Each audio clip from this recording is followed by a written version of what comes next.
My goodness, look at these live pictures from California. Firefighters in that state are battling a fast-moving wildfire. It's burning in the suburbs just north of L.A. I can tell you mandatory evacuations are in place in some areas, but as they get close, you can almost feel the heat, can't you? Looking at that on your screen, that's what people are dealing with right there. Residents are being warned to leave while they can. We've got Natasha Fatah tracking the story. What is happening right now, Natasha? Well, Suhana, now that daylight has officially come out in California, those firefighters, the officials can go out into these affected communities and get a better sense of how bad the damage is.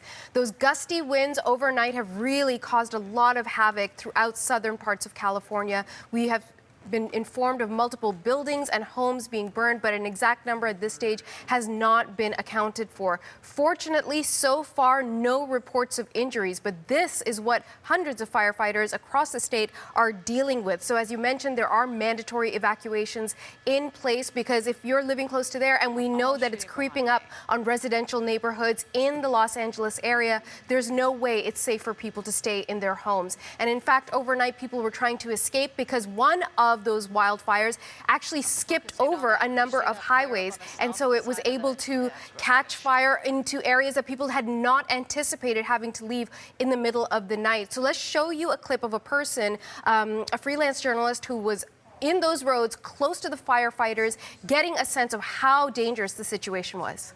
Really putting themselves, their engine, in between that fire and the building. I can tell you it is now extraordinarily hot. Yeah, very hot right now. We gotta get the engine, we gotta get the car out of here.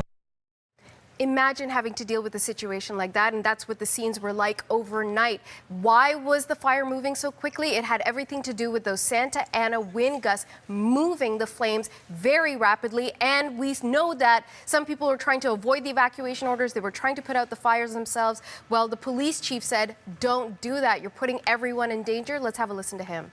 It was in areas that had been ordered evacuated and saw residents attempting with small hoses and other tools to combat a fire that was simply out of control. Not only do they jeopardize themselves and their lives, they jeopardize the lives of firefighters and others that have to come and try to rescue them. And because the fires are so strong in the southern part of the state, the Southern California Edison Utility Company is cutting off power to at least 20,000 customers today. Now, the blackouts in Northern California, Natasha, they continue. What is the status on that front? It is not good. A lot of criticism because they had anticipated that the fires would happen in the north. They are not. They're happening in the south. And so even the governor has come out saying this was very poor planning on the part of PG&E. Thank you, Natasha. You're welcome.